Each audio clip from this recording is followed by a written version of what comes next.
Greenwood, artist, and I think Megan has a little biography video queued up. So Megan, can you go ahead and play the intro, please? Introducing Justin Greenwood. Justin Greenwood is an artist best known for his work on comic book series like Compass, Stumptown, Crone, The Last Siege, Stringers, The Fuse, Wasteland, Resurrection, and the non-fiction graphic novel Alexander Hamilton, The Graphic History of an American Founding Father. Born and raised in the Bay Area, he attended the Academy of Art University in San Francisco, California, and graduated with a BFA in traditional illustration. As a freelance artist, he has worked with many companies, including Image Comics, Oni Press, Dark Horse Comics, 10 Speed Press, Penguin Random House, Sideshow Collectibles, Amazon, Radical Media, ABC Studios, and the Golden State Warriors.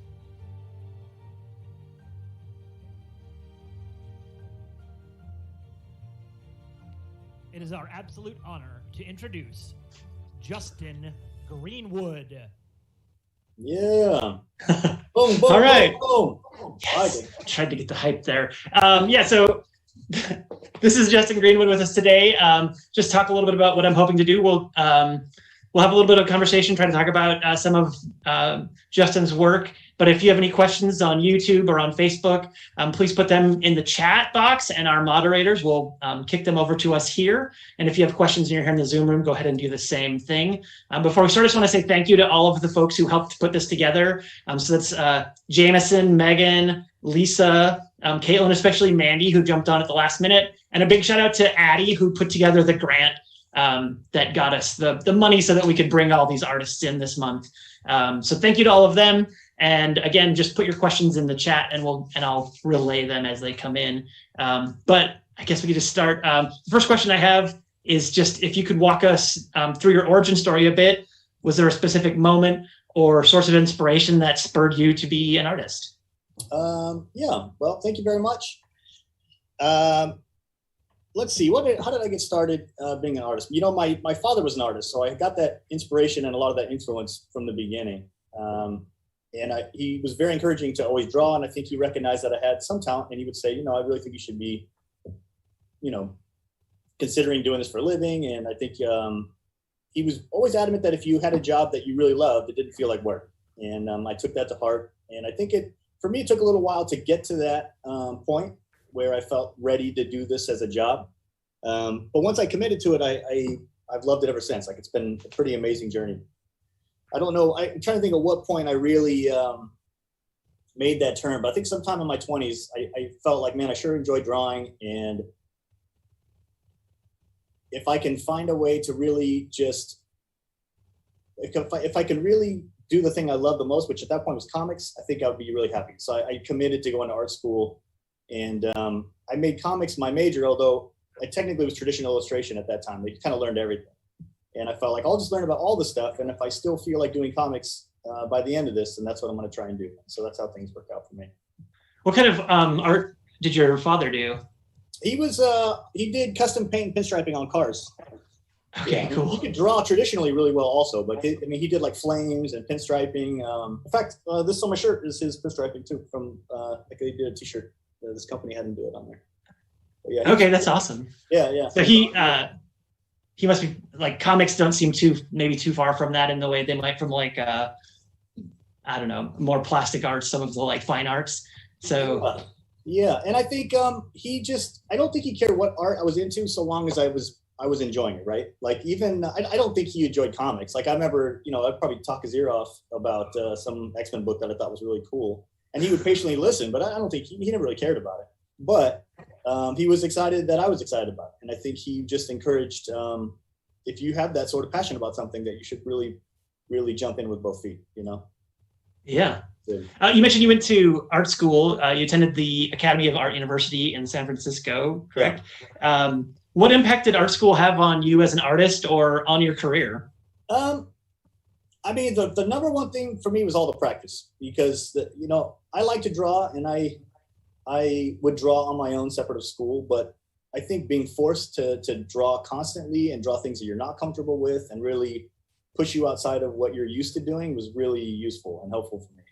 And if I'm being honest, I needed some discipline. You know, I needed somebody to really give me some guidelines to say, this is what you're doing is not a sufficient amount of practice. You really need to dig in. And so and at that point I was ready to hear that. And I did, you know, I was probably in my mid-20s or so, if I remember right.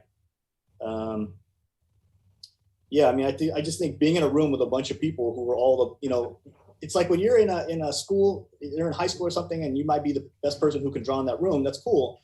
And it's exciting. But when you're in a room with people who are all those people and you realize you're not the best, it really makes you want to work to be better, you know? And that competition, even though it's not necessarily bred into the culture of the school, I felt that. And it made me want to improve as fast as I could, you know? Yeah, totally. That makes sense. So what was your trajectory after school? Was that just sort of a launch pad to Oni Press? Did you slog a little bit before that, or? I did some slogging. I don't, you know, it's such I think for one thing, when I was going to art school, I didn't make comics I wanted to do comics, but I didn't make it my major at that point. And I felt like I'm going to learn everything first, and which was good because it made me round. I can do some stuff that maybe I couldn't do otherwise. But I had to take some time to build a portfolio and understand the industry a little better. And I think also comics weren't really as well represented in schools then. It was kind of beginning, I think, that wave. And I spent like 2 or 3 years kind of building a portfolio of work that I thought represented what I wanted to do, fine tuning it and putting together pitches and going to conventions and talking to publishers. And it was at one of those shows, maybe a few years in, actually it was at WonderCon, I remember specifically. The one was in San Francisco at that point, where I had a pitch for something that I felt like, all right, I think this represents me well, it's something I would like to do. And I showed it to the editor-in-chief at the time, James Lucas Jones, who said, you know, this stuff is cool. We're not looking for another project, but, you know, I do think this art could fit a thing we have already, and maybe we could start talking about it. And so we did, and over a period of months kind of firmed up into Resurrection, which ended up being my first project at Oni Press with Mark Guggenheim, was his book. Yeah, so you started that a few issues in, correct? There was like 6 issues or something before you got involved. Is that right? Yeah. There was an original series run of that series that was 6 issues, and then when I came to it, the book hadn't come out for a little while. So when I came on, I'm not sure how much space was in between there. It was probably a couple years, year or two. But when I came on, Oni made it their first. If I remember, it was their first color ongoing book. Like the market had changed had changed enough to where you could have, like, it was affordable to print color for them, I think. I mean, again, this is some years ago now. This is like 10 or 11 years ago. And it became an ongoing with a free comic book day special. The first, they had like a 0 issue, and they reprinted that original run in black and white all on the same day it all launched. So it was really a big push. It was awesome. And for me, I mean, being the first thing I had done published, I couldn't believe it, just because I got really lucky in that I felt like that publisher is a good fit for the style I have. And I felt like this is just a story I really like a lot. Like I don't know, I would have taken anything at that point to get started. But the fact that I got something I really enjoyed at a publisher I was proud to work at made me feel very good, you know? Mark Guggenheim at that time was, he was pretty famous for some TV work, right? And that was before he launched Arrow and Legends of Tomorrow with Greg Berlanti, but he had a lot of experience. So what was that like working with someone who had written for television for a long time? Yeah, it was great. Well, in fairness to him too, he had done a lot of comics. Like I had read, I think he had like a Flash run, I feel like he even had a Wolverine. He had done a lot of Big 2 stuff at that point, and still continues to pop in over there and do things periodically. But it felt awesome. And to be honest, I didn't realize it at the time, probably because I didn't have a frame of reference, but he was just super professional, super creative, real easy to work with. And I have been really lucky that has been a pattern with my collaborators. I mean, it's really awesome. But starting off with Mark kind of set me with a standard that has carried through, and I've been very lucky in that regard, you know. Yeah, definitely. So if people aren't familiar, you've also worked with Anthony Johnston, and his comic The Cold City became Atomic Blonde, the film, and then with Greg Rucka too. So you've had like some pretty big name writers to work with. One of the things I was interested in is that it looks like kind of a theme that you've jumped into to titles that are partway through a run, and it looks like that's kind of worked out well for you. I was looking at the forward to the trade paperback of Stringers, and Mark Guggenheim even said that part of the impetus for writing Stringers or working it up is that he felt like you didn't have an ownership stake in Resurrection, and he saw all the hard work you were doing, and he really wanted to have something that you had some ownership in. Do you want to talk about that a little bit? Yeah, he's an awesome guy. I have done that. I have come on to runs and when they've already been established periodically. And I think if I was gonna, I guess we'd have to ask each specific project why that was. But I think in a lot of cases, one thing that has defined my career is I'm consistent. Like I'll get it. I'll get the project done. I really take an obligation seriously. And so as a result, I think I come into projects that have paused for one reason or another and pick them back up and we start running again. In that case, that's a book that had already, so what he means by that, talking about Resurrection and Mark, Resurrection had already been optioned out to Universal at the time. And so the ownership, the IP was already sold to someone else and they were in development. And so when I came on, I just came on to work on the book, and almost like in a work for hire capacity, even though it was creator owned.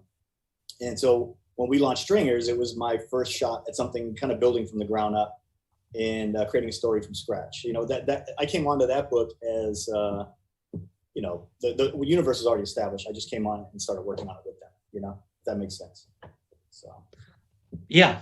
Can you describe Stringers a little bit for anybody who might not have had a chance to look at it yet? Do you mind talking about what it's about? Yeah, Stringers is about these two friends who are like, they're stringers. So their job is basically, I guess they'd be like media paparazzi. They sit around on scanners waiting for news, like waiting for like a crime to happen or something that's newsworthy. And then they would race to the scene of this whatever's happening and try and capture footage of it first to be the first people out of the gate, and then sell that to news stations. And our story is about these two pals who go on this crazy night. The whole book is one night of these two guys who just end up in this high-speed chase in the middle of something they shouldn't be, and things just go from bad to worse. And after a little while, everybody's after them. They don't know why, and it's really fun, like in just an endlessly craziness. Yeah, there's a bunch of stuff I thought was really interesting about that book. One of them is that a lot of the action happens in cars. Mm-hmm. And in a film, obviously, you've got sound, you've got speed, you've got the motion. And I was wondering if you could talk a little bit about trying to create tension in a still picture in cars. Yeah, I mean, I think that's a funny observation because it's totally true. I mean, we're always trying to solve that problem in every comic, trying to create tension in different ways and thinking about storytelling and how to frame stuff. But because there is so much, because in that story, you have two people in a car having a conversation frequently, I guess the challenge is just trying to make that feel dynamic still. Like there are points where you want it to feel slower on purpose, right? And you can use those to change the pacing so that when something fast starts happening again, you can go big. And I think that contrast is how you create that pacing. But in that one, because there is so much conversation happening in a car, you're trying to find ways to move the camera around and make it dynamic. Maybe you're shooting outside the car. I mean, that holds true to every comic. It's just that particular problem is in a car, but in another project, it might be something else. You're always trying to find ways to keep that interest going, even when you're building some of the, more quieter moments, Yeah, totally. Is it okay if I show a picture from it? Of course, yeah. So for people who haven't seen it yet, this is one of those car scenes. See if you can see this. So we've got just sitting on the phone there, and then someone slams into the car. And we've got these really funny, like the onomatopoeia superhero type language in this comic. Yeah. Instead of just saying like bam, pow, it says stuff like, what was it? A 2-ton curb weight cruiser going end over end. Yeah. I thought that was pretty clever too. That's all Mark too. He came to that project with that idea. It's right in the script, and it was a very funny one, and it works for that story. That story has a little bit of, of all the things I've worked on, it's one of the funnier things. It has a little bit of a sense of humor. More so than a lot of stuff I work on, which oftentimes is kind of serious. And so I think leaning into that really worked. Like it was funny, like it was kind of fun you just never knew what the sound effects were going to say. It made it kind of fun. Yeah, it's hilarious. I thought they were really great. One of the other things that's interesting about that and some of your, seems like another theme in your work maybe. So we've got that sort of set in LA. I know you've got sort of work set in San Francisco. You've got work set in Portland. And I'm curious what it's like to draw for these different cities that really have a strong identity. Is there something you do to get the right feel for each city? Yeah, definitely. Well, I think in the current day and age with internet and like, Google Maps and being able to like actually physically look at areas and I mean that's too literal, but like, the ability to do that can ground a story so much better now. I mean, it's amazing. And then culturally, you want to hit these beats right too. And it helps that in both of those cases, the writers can, live in those places, so they have a sense of it themselves. It's particularly important in Stumptown where the story is centered in Portland. I mean, it's a lot of it is Portland centric. And so, it was a learning experience for me. At that time I lived in the Bay Area, and I've been to Portland for conventions, but just briefly. It's not the same as living there, obviously.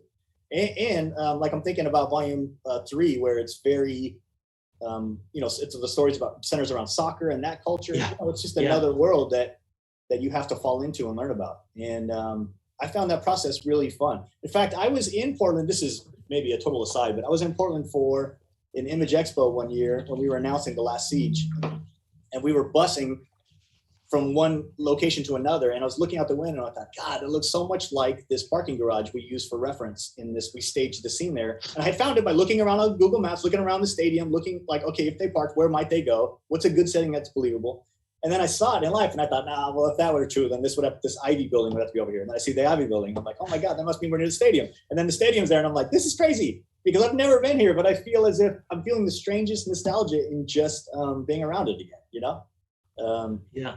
Pretty surreal, but it's a totally different thing than like the other stuff I work on where, maybe it's sci-fi and you're just creating those environments whole cloth, or if it's history, you're trying to find something that feels appropriate, even if you can't be 100% sure. It needs to at least fit what you know about the time period or what the writers have given us in terms of, I mean, in most of these cases, when it's something historical based, the writers are really well researched. So they're oftentimes my best frame of reference, but I end up having to go poking around and looking at other stuff to find imagery that fits,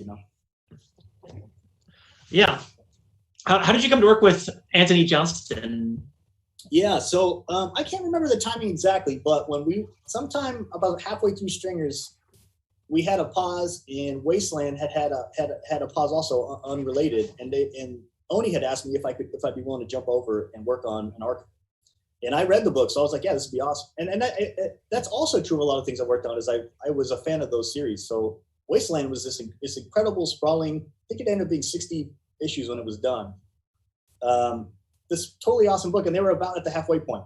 And I came on and did an arc, and then I had done a little more Stringers, and then I think I did a second arc at that point, if I remember the timing right. And it was awesome. And Auntie and I got along so well and felt like, man, this is fun working together. We knew it was only going to be temporary at that point, but we enjoyed it. And that led into a conversation about like, well, what about doing something else? And then that rolled into working on The Fuse. Yeah. Do you mind talking about The Fuse for folks who might not know that title? Yeah, The Fuse is like a procedural, but set on a space station that has been floating in orbit, collecting solar energy. And at first its sole purpose was to collect that energy, but over time, it becomes kind of an attraction that people wanted to go, take a look at it, and the people started kind of settling on it. And given enough years, and we never really were specific on exactly how far in the future it was, but now there's this city that essentially has sprung up on this massive structure. It's like 7 miles long. It's gigantic, and so it's its own little city up there, floating with its own culture and its own groups. I mean, people from all over the world come to live on this thing. And so our story is about the two homicide police who have to work across. If somebody gets killed, they got to work the case to figure out who did it amongst a population of people who mostly just want to be left alone, Yeah. One of the things I noticed about that title is there's a lot of crowd shots. Mm-hmm. And I was interested in what your process was for trying to draw a realistic crowd with so many different faces. And a lot of them may only show up like one time. Yeah. Yeah. I mean, that book was kind of intense. It's funny for what you trade. What I traded in, when you have the liberty to kind of create your settings, you can do whatever just fits that moment, and there's a freedom in that that's really fun. But you cannot get away from drawing. If you're drawing a crowd and it doesn't have character, it's going to be boring, no matter what. And so, I mean, and that was kind of one of the points of the book too. I mean, the point was part of what's so interesting about it is the people who live on this thing. It's so making them up as we go, or maybe they would fit into a future story if I had some sense of where things were going. I mean, just kind of riffing. And I think the spontaneity is part of what's so fun about comics in general. If you're working for storytelling, but in television or movies, that stuff has to be really worked out. And in comics, there is this sense of like, we're going for it. Let's see what happens. Even if it paints you into a corner later, or maybe it opens up a whole new storyline. That's the fun of it. Yeah. Are there times when it did that to you, painted you in a corner or open things up? I'm much more likely to paint myself in a corner than a writer thing, to be honest. Because like I'll put something in a setting and then I'm like, why didn't I at least put a door there? I mean, like, what was I thinking? But you know, you only really know that when you get the rest of the story and you realize that would have been useful, but it's too late to do something about it. So you'll cleverly find a way around, you know, always. Yeah. Or not that clever. It depends, really. Yeah. Let me see, what do I have here? How did you get involved with Alexander Hamilton writing history? Yeah. Seems like that really was that was kind of a really unique situation. A lot of these projects, I've gotten to know these writers and a lot at this point. Yeah. Awesome. At this point, a lot of the projects I'm working on are with writers that I already know. But at that was a project that came to me out of the blue. The writer had reached out and said, "Hey, I'm working on this. I mean, it's an illustrated book. It's a comic, but it's so dense that it's not exactly like a traditional comic either. Like it's really more like an illustrated book.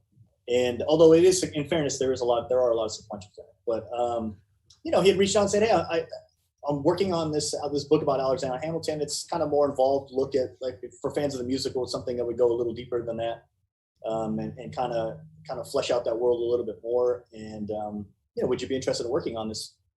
And I just thought, man, it was something it is outside of what I normally do, but I just really enjoyed it. I enjoyed doing something that is so literal. I mean, historical fiction has to be accurate. That's a completely different thing than talking about sci-fi, right?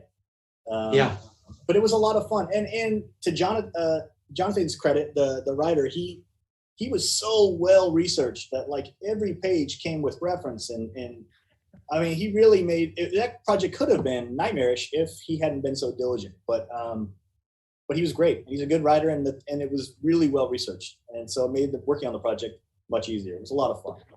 So you say came with reference, do you mean like reference that you would use to create the art? Yeah, he had big folders full of tons of stuff, and it was, some of it would be very broad, and I could kind of fine tune from there. It would depend on how hard it was to find something for that individual shot. But he was so I don't know. Those kinds of projects can be challenging because the reference is hard to find, and he just made the whole process seem so much easier by being prepared. You know, it was really fun to work on. Do you know how he had heard about you? Was he a fan of one of your other titles? I think he came to my site due to being a Stumptown fan. I'm pretty sure at that time. Yeah, I'm trying to think, because he had worked with somebody else and also in Portland. Maybe the connection could be there. I have to ask him, but at the time he had brought it up because of Stumptown. Yeah. Okay, that makes sense. That one's pretty realistic, grounded comic. Yeah. But I was hoping he would say The Fuse. I don't know why. Well, it's funny because since then, I in fact recently I just did a History Smashers book, and that's a whole line of kids books, or I guess they're middle readers, they call them, right? Is that the right expression? Yeah, middle grade comics. Yeah, where I'm illustrating, but I was brought on for the one that's based on American history, probably for that same, right? I mean, working within the same type of But also, we don't have that one yet. I wasn't able to look at it, but do you mind talking about that a little bit and working in middle grade?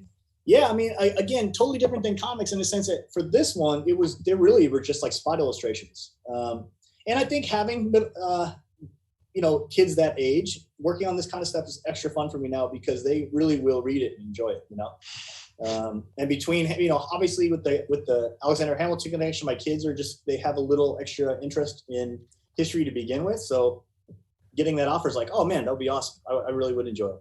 And, it was fun. Most of it's black and white spot illustrations. I did do some sequentials for it when it was required, but it's again like it's the changes between different projects that make the stuff feel spontaneous and fun, and just getting to do smaller. Comics is pretty intense. Like working on them, like so you're setting up these scenes sometimes, and it's very involved. And you're turning these things in circles and just trying to imagine many pages worth of rhythm. And when you're doing spot illustrations, you're just taking them one at a time. They don't have to be related to anything. And the freedom there is a completely different thing, but it's also very enjoyable, Yeah. Are you thinking that you might do more work in middle grade, or? Yeah, there are more history smashers, right? There's several volumes. There are. I don't know. those projects are coming out, and I think they're already planned. There's more of them coming. My comics obligations wouldn't let me work on more than one right now, but down the road, yeah, I would like to. I think kind of like we were talking earlier before the thing started about like Rand Telgemeier and just this wave of kids books. I love seeing this interest for young people in comics, and if I'd love to do more of that and have that sort of just help with that influence. I think that's awesome, you know? Yeah, definitely. Totally agree. So you worked on The Last Siege. Was that the first thing you did for Image Comics? No, The Fuse was at Image Comics. Yeah. Oh, it was? Yeah. Are you able to talk about the difference between working at Image and working at Oni, or is it a different culture? I mean, they're different, but not shockingly so. I think that the biggest difference is Oni Press is they're a little more hands-on. Like they have at that time, at least, it felt like a more of an infrastructure. You were working with editors more directly. You know, Image is a little bit more of a free-for-all in the sense that you're building the thing on your own, and then if you want to get an editor, that's kind of on you. As a creative. Oh, interesting. Yeah, so it's a different mentality, but they're both great. I work with both of them still now. I wouldn't say. I mean, they're different in the same way that like people are different, but the companies themselves are, you know, they're doing the same thing ultimately. How did you first get connected with Greg Rucka? Oni had reached out when they were talking about doing a volume 3, and I'm assuming had talked to Greg ahead of time, and it was awesome. I mean, the timing was crazy. I remember I had just had my son, and I was kind of transitioning. I had a day job at that point, and I was working on the Fuse. We were developing the Fuse, and then Oni had reached out about Stumptown. I just thought, man, this is such a good opportunity. I think I can see a long enough trajectory here that I can go ahead and do this, jump in full time at that point. And I did read Stumptown. In fact, I remember going to San Diego as a fan. I think at that point I was probably working on I might have been pitching the idea of working on Resurrection. I don't remember the timing exactly, but I remember going to the Oni booth and getting the little Stumptown promos they had with these little tiny comics. They were really small. They fit in a little tiny vanilla envelope with a little magnifying glass. They were awesome. And I loved the book. I'm a fan of Greg's already at that point, and I felt like, man, this would be a really fun thing to work on. So yeah, I jumped at the chance. It was awesome. So we just had a fan question from Facebook. Our chat's not quite working. So has Justin ever done storyboard art for pitching films related to films? What is his view on the public art scene in Sacramento, downtown, as the expansion of funds will be provided for commercial real estate, new businesses to come in the downtown area? And if you'd like me to read that question again, I am more than happy to. All right, thank you. For the first part of that, I have not done a lot. I did some storyboards years and years ago, like 15 years ago, probably, for some folks who had an indie film they were pitching, and they thought it would be a good promotional tool to have storyboards, breakdowns of it. Like just freelance work on the side. I haven't done it formally as a job. I do think that would be it'd be really interesting to do storyboards, to see them get translated into live action. I think that would be super interesting. But, and you know, there's obviously a lot of overlap in the sequential aspect of it, but I don't think they're exactly the same, and it would take some training, I think, some review to actually do that effectively. The second part of the question was what I think of the Sacramento art scene. Was that the? Yeah, it was. Yeah.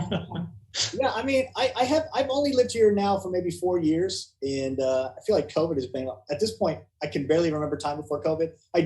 We definitely, like they have that big event, CrockerCon, at the museum. I have done that event, and it was totally awesome. I had a great time, and I've been really surprised by how many artists I know who live out here that I didn't realize did at the time, you know, or I see them at local shows, but didn't realize they were coming from here to go to them.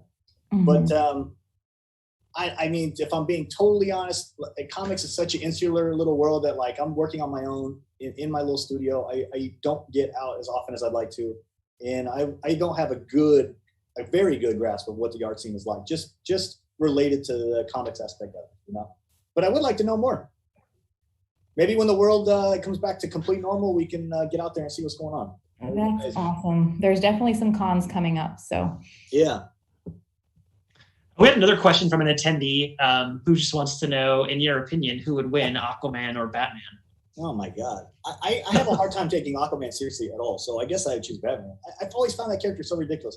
it's not fair. Like, I don't know anything about Aquaman, and the movies have painted him in a totally good light. It seems like an interesting character, but even when I was a kid, I don't know. I remember I grew up on Super Friends. I'm old, and I remember me too. Like, this guy talking to dolphins. Who cares? Like, wouldn't they just whoop him up at any point? I don't understand why he's considered something to be afraid of. But in fairness, I don't know much about Aquaman, so. I think I had the Aquaman figure from Super Friends, but I'm sure I preferred Batman even then. But maybe a fairer question would be who would win in a fight, Jason Momoa or Robert Pattinson? Yeah, well, I think we know the answer. Jason Momoa is a giant. I wouldn't want to fight that guy in a million years. That's huge, and he looks mad. Yeah. Just moving back to Stumptown a little bit. One of the things I thought was really interesting about your drawings in that is the emphasis on Dex's face. So like there was a lot of variety experimentation, and I was wondering if you could talk about drawing the characters for Stumptown, especially as a book that already had a run. Yeah, that's a pretty having done that in Wasteland and Resurrection too. Isn't it can be a little intimidating to follow somebody else who's already established a character, especially as well as Matt had or Chris had in Wasteland. But I kind of believe that by the time we're at a point where I'm talking to a publisher about doing something, they know the sensibility I'm bringing to it. And I have to have confidence that there's a reason why that is, and I'm going to do my best version of that. Right. And I think it doesn't do anybody justice to try and imitate what was already there. The goal is to be true to the character, but do my own version of it. It's a lot like I guess this is a very loose comparison, but it's similar to when it got adapted for television, right? It's like you don't want to see the exact same thing. What you want to see is that version of it. As long as it's true to the spirit of what it intends to be, the interesting part is seeing how that gets translated. And I think I felt that way about coming onto the book. And Dex is just such an interesting character. And I think a lot of all the storylines always end up with her involved in some sticky mess, like emotionally, something complicated, never a straight line. And that's fun. And I think like in Volume 4, we're talking about books with a little comedic edge. I felt like Volume 4 was a little more lighthearted. The Coffee Caper was fun, and it was sort of playful, but still had the same heart and emotional grounding as all great stuff does. Totally fun to work on. So yeah, if that makes any sense. If that makes any sense at all. Sometimes in my mind it makes complete sense, but I hope that makes sense for everybody. I think so, yeah. What's it like? So you're a producer on the show, correct? What's that like? What is your role, or how's that different than your daily work? Oh, it's pretty different, but even my role is not that. I'm not that involved to where I'm making day-to-day decisions. It really just, at this point the show is effectively done. Like unfortunately COVID hit it pretty hard, and the timing was really bad for us. So the show is on an indefinite hold, but I think it'll probably stay indefinite. But it was awesome. The whole, I again, in the sense that like, you have to imagine, I guess, when I'm working on Stumptown, I'm in at that point I'm living in San Leandro. I'm in a little studio working late nights. My kids are really like young babies, and I'm like, when I'm not trying to take care of them, I'm just working on this book, and it's very quiet and personal, and Greg and I are emailing, but it's like, it's a very small group, right? And then the book comes out, and I don't know, many years later, now it's a television show, and I'm seeing billboards of it, commercials on television, and I'm like, this is completely surreal. And awesome, like, and not in a bad way. Like, it's an amazing experience to see something get such a big treatment, a big version of it. It was incredibly gratifying, and it was a lot of fun, but definitely a much different experience than actually drawing. Yeah. Do you think there'll be more? It sounds like the show, like you said, is on indefinite hiatus. I heard they were shopping it, but you probably know more, obviously. Do you think there'll be more? Is there more room for more comics? Or is there more room for comics? Yeah. In fact, Greg and I we've been talking periodically for it feels like years at this point, about doing a 5th volume. And we always had the intention to set it up where if 4 was a little more lighthearted, 5 was going to be the other way. It was going to be a little heavier. And recently, again, we've been talking about it, and I think there is more room, and it's likely to happen in the next year or two. I'm really excited about working on it again. Yeah, that'd be great. I'm sure fans are excited to hear that. So an interesting thing that I was sort of doing a little research, Mark Guggenheim, Greg Rucka, they both did screenwriting. And in addition to writing comics, Anthony Johnson has a background in graphic design. Yeah. I was wondering if working with those writers who have potentially have a strong visual sense what that's like. What's the collaboration like with these different writers? Yeah, that's a good question, and it is different. Anthony, coming from a graphic design background, did the book design, had a very clear. He does have a different sensibility in terms of, like, you can feel it in the scripts too, and it's the same way with Dennis Culper, who I did the Crone with. He's a great artist on his own, and so when you're collaborating with somebody who is that visual, in both cases. There's usually a lot more feedback, and there's a bit more collaboration on the visual elements of things. But I mean, again, it's not like better or worse. It's just different, right? I mean, every writer has they have something that they focus on when they're writing it. That's going to be where their heart's at, and it's different for every project, right? But yeah, definitely different experience. I mean, the focus is just a little bit different, especially Dennis, who I know really well, separate of comics. Like we're friends, so. When you're working on somebody you're really friendly with, and you can have a very candid conversation about, like, I think this might work better this way or that way. I mean, it's fun. It can be fun. Yeah, can you talk about that a little more with Crone? The art is incredible in that book. I know one of the things you talked about was really enjoying the juxtaposition of drawing this character as young and old. And I actually have I printed my favorite picture. I was reading the Hoopla version. So if you're a Sacramento Public Library patron, it's available on Hoopla. You go read this book right now, right after we're done. And this, I think, is in the second volume. Yeah. And this is excellent. I found it to be excellent. And I noticed at the back that you said that was one of the things you really loved about it. I was wondering if you could talk about that, maybe about how you had the conversations about what the art would look like. Yeah, the book was rad. I mean, Dennis originally I think he had another artist in mind and was just telling me about the project. And I'm like, oh my God, it's amazing. I felt like it was like Red Sonja meets Unforgiven, like this redemption tale kind of. And visually, I could just see it in my mind. I'm like, that's like a really interesting story. And for some reason, the other artist found out. I don't remember if it was a scheduling issue or what, but he had dropped me a note and said, hey man, do you really want to jump in on this thing? Because I'm starting to look for another artist. I'm like, oh, I definitely would. And I think in Dennis's case, that's somebody who I've known for years. So getting to work with a friend is also really cool. And Landry was that way in Last Siege too. I had known Landry before I got started on the project in both those cases. And that makes it very enjoyable. It's extra gratifying when you know somebody well. And it's the same way with Greg and Mark now. After all these years, we have that same kind of connection. But at the beginning, it wasn't that way. And it's also the beginning of my career. Like, I'm so much more careful at the beginning than you are when you have the certainty of knowing you've done something a bunch of times. It gives you a different kind of confidence, But yeah, very enjoyable on both fronts.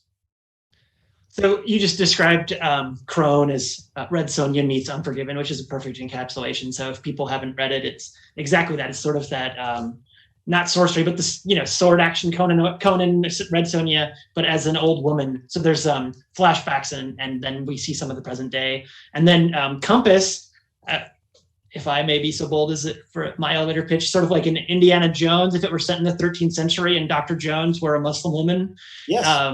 Is that fair? So I was interested in what draws you to storylines like this. You've had a really varied career and gotten to work on a whole bunch of different things. I really have. And what's funny is talking about it, just thinking about it now in terms of that direction, the Alexander Hamilton book and History Smashers being so entrenched in actual history. And it's true of Last Siege and it's true of Compass.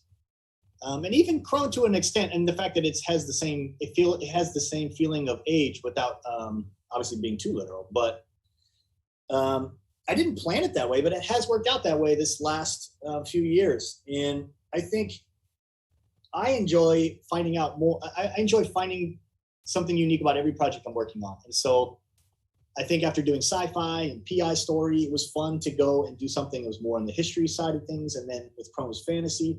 And then coming back to something with history, but a completely different take on it, a completely different kind of story. After having done Last Siege was really enjoyable too. And I had been I was in Portland again, actually the same trip. I had gone for the Image Expo. We were announcing Last Siege. I had caught up with Greg for dinner and he actually was the one who talked to me about Compass. He says, at the time we were calling it Map Maker. And he said, man, I got these friends who are writing this book. I think you'd be a good fit for it. Would you consider working on it? And he gave me the pitch like you're describing. And I just thought, man, that is a cool book.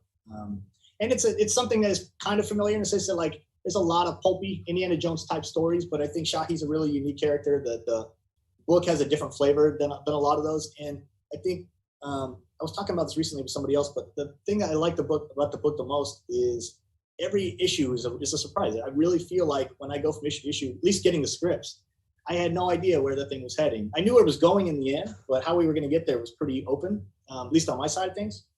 And it was surprising.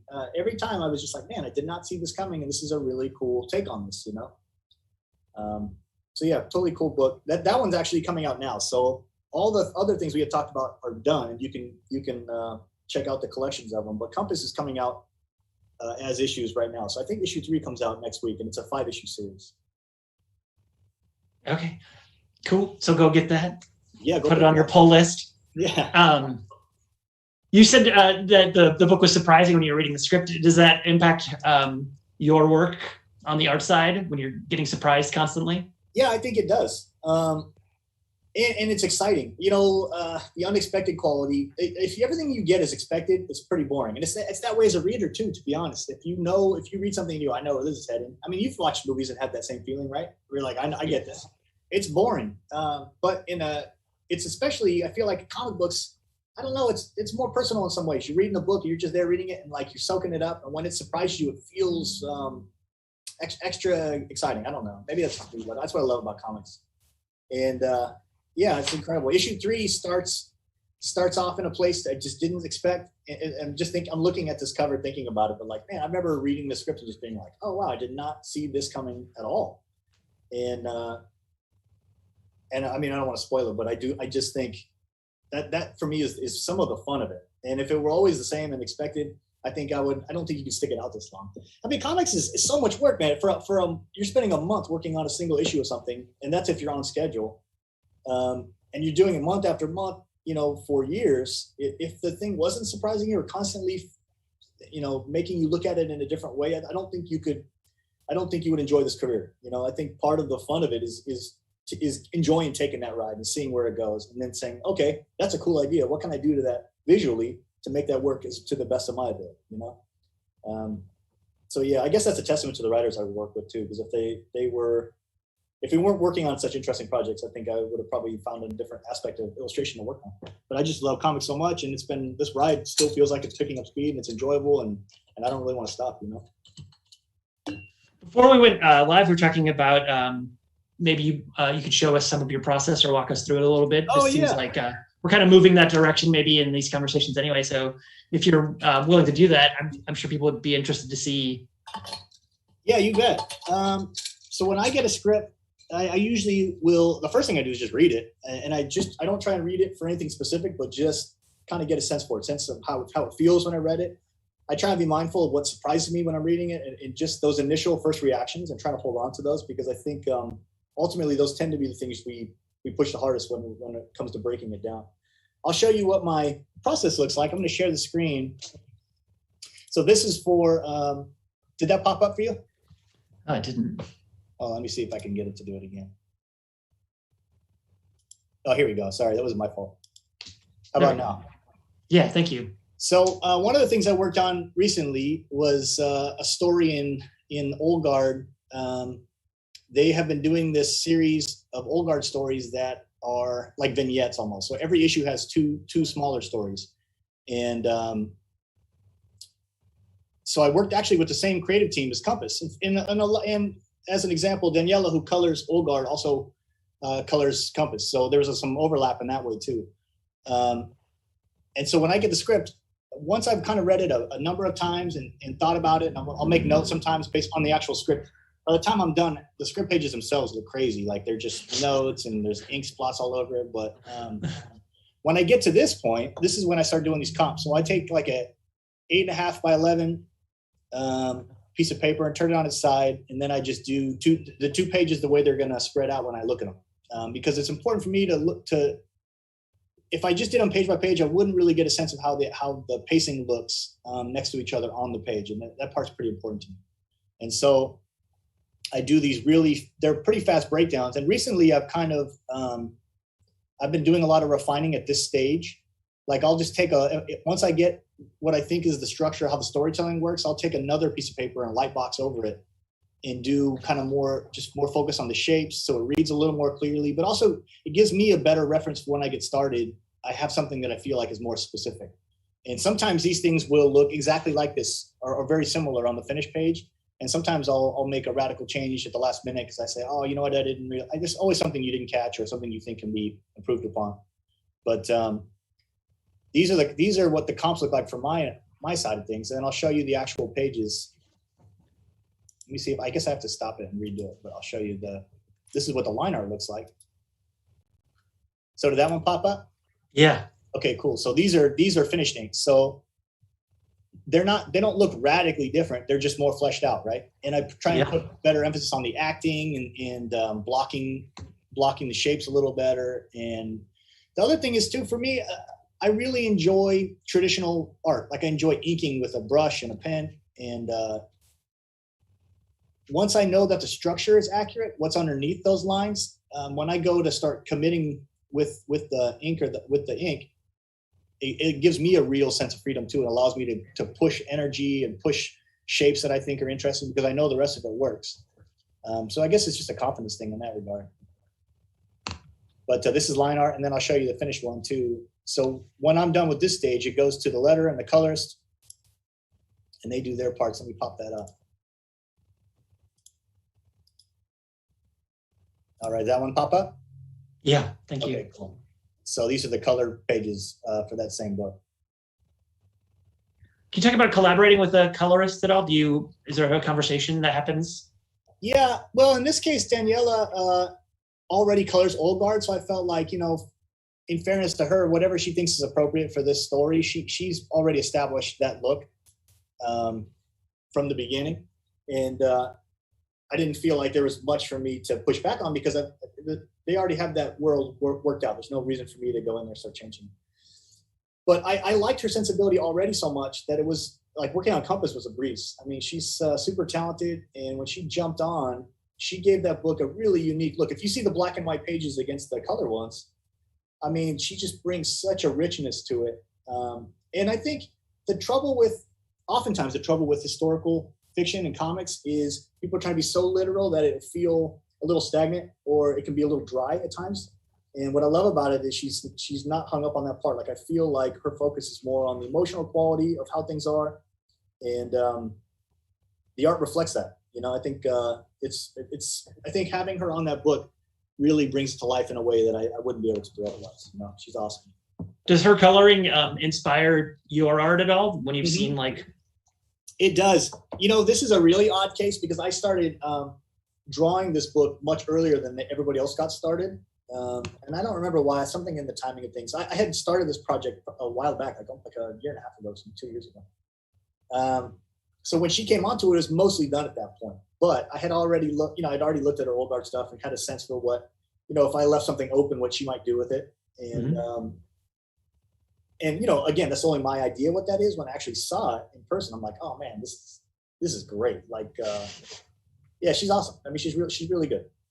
I feel very lucky. These creative teams are just, again, we're talking about comics being this kind of experience where your teams are small. If a part of that team doesn't work, it makes it feel very difficult. But when it works, it's so much easier and enjoyable. And I think the older I get, I've gotten to a place where we're getting to handpick these groups, and the comics as a result, I think, just come out better and better. It's awesome.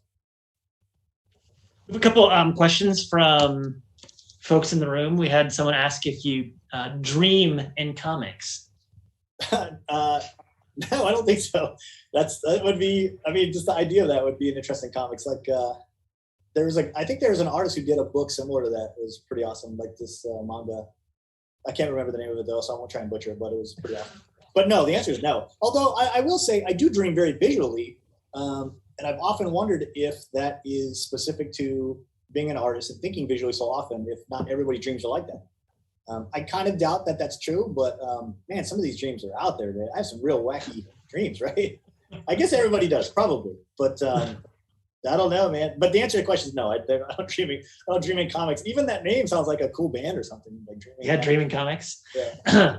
Well, I know, like, as someone who worked like some pretty boring jobs, I used to be a ticket taker at a parking garage. I'd have dreams where I'm taking tickets. Yes. Is there like just to follow up to that question, is there some kind of equivalent for somebody's drawing all day? Do you have That like is- some that inking is- dreams or? That's such a good question. I have never had a dream like that, but you know, I put myself through school and at the beginning of comics, working a produce job, and I get up super in the morning, 3 a.m, and I'd be building displays and stuff and thinking about comics all day long. But I'd have dreams that night. If I had a dream that was like an insecurity or something, it would be like a display falling over, or late to work. It's always those jobs. And to this day, and I haven't worked those jobs in probably 10 years, I still have dreams like that where I'm back at in my old produce job and I'm late for work. I can't get in the door. Something to where that same insecurity is definitely related to whatever I'm dealing with, the anxiety I'm dealing with in real life now. Yeah. But I still frame it in this familiar framing, which is totally crazy to think about. Yeah. Maybe that's a testament to the fact that it's not your drawing, or I don't actually have anxiety dreams about being a librarian necessarily either. So maybe that means we've found the jobs that are right for us. Like you're saying earlier, if you love your job, maybe you don't have stress dreams about it. That's so funny. I have a lot of anxiety about life in general. And like any business, you're always hustling to do one thing or another. But the actual act of drawing and making comics, like when I'm sitting down doing it, even when it's not going well, still feels pretty good. You know, I still feel like I'm trying something. And that's the real feeling, I think, that drives, like, whatever you do. Like, it's just, you have some version of that in your mind that this is the ideal, and you're pushing towards it all every time. Every time I sit down, I'm thinking, what can I do to make this even better, you know? Yeah. Yeah. I guess that's really getting off on a tangent, but for sure. That's okay. You know, you mentioned the working in produce. That's in a lot of your bios, you talk about being on the hunt for small produce markets. So it must not have been too terrible a job if you're still hunting for produce. No, I loved it. In fact, if I'm being totally honest, I was such a picky kid growing up that I just would not eat beyond a handful of things. And I get totally mad at my kids for being the same way when they're not nearly as bad as I was, in fairness to them too. But when they won't eat something, I'm like, come on, you know. But I was awful, and at this point I'll eat anything. But some of it is seeing so many different things that I didn't necessarily experience growing up, where I'm like, oh, this is actually really good. Yeah, I mean, produce is pretty fun. Like, it's an interesting. They're always finding new stuff, growing new things, and I mean, it's pretty nerdy, I guess, if you're into it. But I would definitely am. To this day, I'll still go to like little markets and check out what they're offering that year, and yeah, I don't think that. I think like anything, if you're passionate about it to some point, it doesn't go away. And I worked produce jobs for a long time, you know. Do you have a go-to if we were going to try to eat like Justin Greenwood, a go-to market or a go-to favorite piece of produce? Oh man, I think the thing I eat the most often is kale, which must be super boring. But all the time sitting, we talk about this occasionally, like with other comics folks. So we'll talk about just sitting around. Like, you know, this job does require sitting in one place for long periods of time, and anything I can do to be a little healthier is smart, I think, and cutting calorie stuff. So I'll drink like a shake for lunch. That's probably the most frequent thing I have, but boy, is that boring for everybody listening. But man, it's healthy, and you know, at least I'm not sitting here just loading up on something awful, fast food. Yeah, that makes sense. We've got another question from the audience, and maybe this can move us towards the end here too. And they're asking what the most disturbing comic you've ever read was. But I thought also maybe we could, if you wanted to give some suggestions for titles that you really like or you think folks should check out. Boy, disturbing. You know, there should be an easy answer to this. I think the problem is I've become so numb to disturbing comics that I'm looking around my studio like, what is pretty bad? I don't know. The most disturbing. The most disturbed I've ever been is like growing up. I remember watching Fist of the North Star when I was super young, the anime, and I was just like, this is the most violent thing I've ever seen at that time. And to this day, it still competes for one of the most violent things. But man, is it a cool movie. Not something for kids though, for the folks watching. What was the other question? Things I've been comics I can recommend? Yeah, are there some titles that you might recommend to folks? You know, I'm a big crime comic fan. I mean, I guess it seems probably true to a lot of stuff I work on, but the thing that was probably biggest influence on me, I still read as a big fan, is Stray Bullets. Image has now started publishing it. It was originally published on its own. David Lapham had his own publishing company, but he wrote and drew this long-running crime series that, I don't know, I love. I just, regardless of how big the scope of the story is, I need those characters to feel grounded. He's just always done such a good job of creating characters who are super compelling, who get into bad situations and end up doing desperate things to get out of them. The book is just shocking at times. And as an artist, it was just a big influence. Like it was like a book that got the notoriety of other Big Two stuff before I really understood what creator-owned was, or the difference between, you know, working for Marvel or DC or doing your own thing. I didn't really understand how those lines worked, but I recognized this book was different. And as a kid, like it was like in the 90s or something. Yeah. And the way he would get energy and the way he used a brush, I think I still see that in my art to this day. I don't think of it when I'm working on it necessarily, but when I go back and look at it, I'm like, I clearly left a big footprint in my work. Incredible book. I'm a big fan. I've also recently started reading like classics. I don't know. I think right now, even though I still buy my regular comic books, and here actually I shop at the shop in Sacramento, Empire Comics Vault. Shout out to Empire. Yeah, but recently I've been really hung up on reading stuff that I just missed by artists who are incredible. Like I started reading Vigilante because Tony Salmons drew it, and I just have never. I see his name pop up and I see the art pop up online sometimes, and I think, God, this art is incredible. But I've never read anything by him, so I've been catching up on that one. I'm trying to think what else I got in here. Oh, actually, also by David Lapham, I started reading was Young Liars, which is a series that had went past me a while back. Totally awesome, and true to the way he tells a story. It's just another story about crazy characters with wild things happening. Yeah, I don't know. I feel like I should be a cutting edge person and be talking about stuff I'm reading on shelf right now. But if I'm being honest, most of the stuff I read is super old because I'm just I'm kind of going back to the classics and thinking about why that stuff works so well. Yeah, that totally makes sense. It's always worth checking them out too. Yeah. I don't mean to say this is disturbing, but for the person who's asking about disturbing, there were a few scenes towards the end of Stringers specifically, like that comic, it goes everywhere. It's funny, it's violent, it's heartfelt, and it goes in all the directions. So if you want, there's a couple panels on the last couple pages of that one that I made sure my daughter wasn't sneaking a look. That's fun too, because the whole thing is like an exercise in pacing, right? I mean, it starts slow, it starts innocently enough, and then it builds to this crescendo that's like these big 2-page splashes. And I just imagine when I was drawing it, it's like and like it's just insane, insanity, you know. But that book, the ending was so much fun to draw that.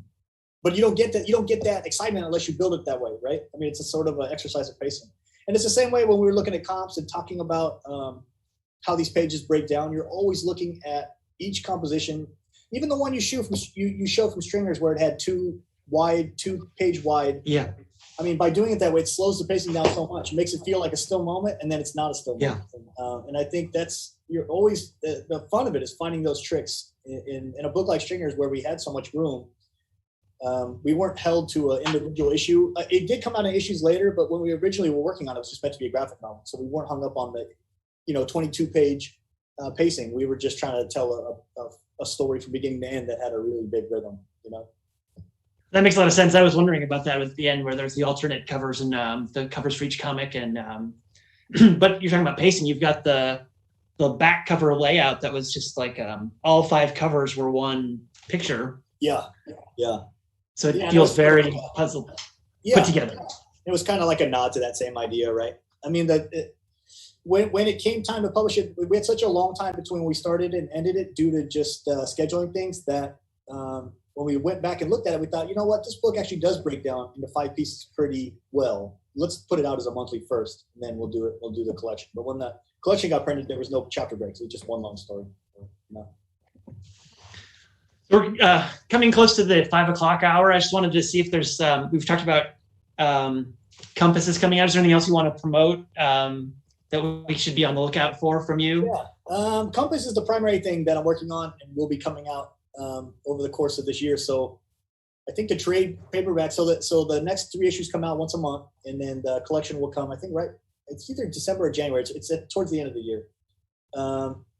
I have a couple other projects I'm working on. One of them's already done that is going to come out midway through next year, but it's too early to promote it. And I just started, we're talking about jumping genres. I just started a superhero project, creator-owned superhero book. And it's the one thing I haven't done, even though I grew up on it. I do love superhero books. I just, I don't know, it's the first time I found one. I felt like, oh man, this is a good fit for my sensibility, what I think would be interesting in superhero books. And I'm a couple issues into that, but it won't get announced until probably like the end of the year for early to mid next year, I would guess.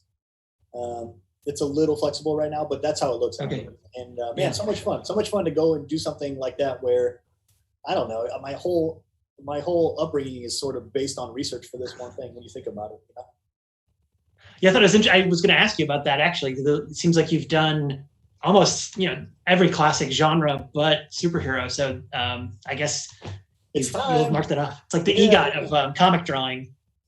Yeah, I'm really excited about it. And again, talking about pacing, which is something I obsess about, completely different mentality, right? I mean, there's not a lot of stillness. I mean, there can be and there should be in order to get impact, but totally different mentality in terms of how to tell that story. And a lot of that is guided by the script, but also just having a feeling about what I want to see out of a superhero book, which is pretty fun. Yeah. Well, it's interesting coming after everything you've already done too. Are you drawing on some of that as you're developing a superhero comic? You've worked on all these other genres.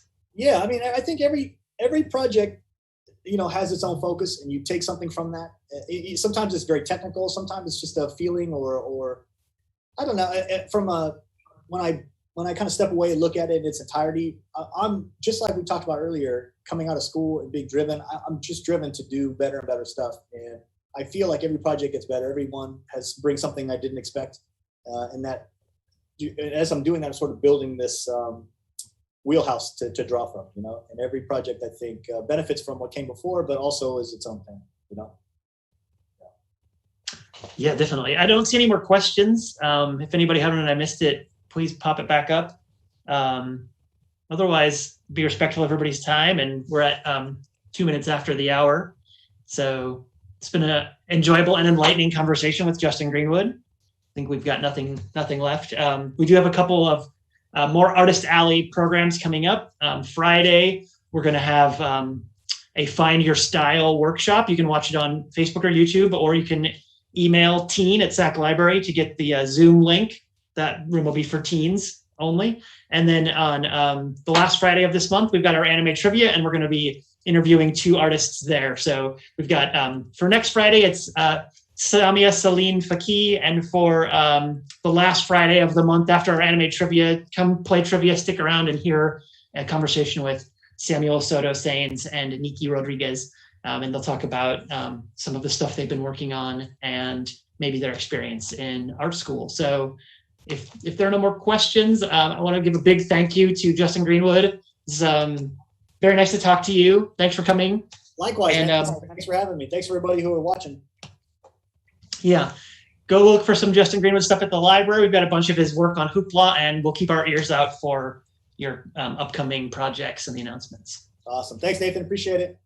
Thank you. All right, everybody. Take care.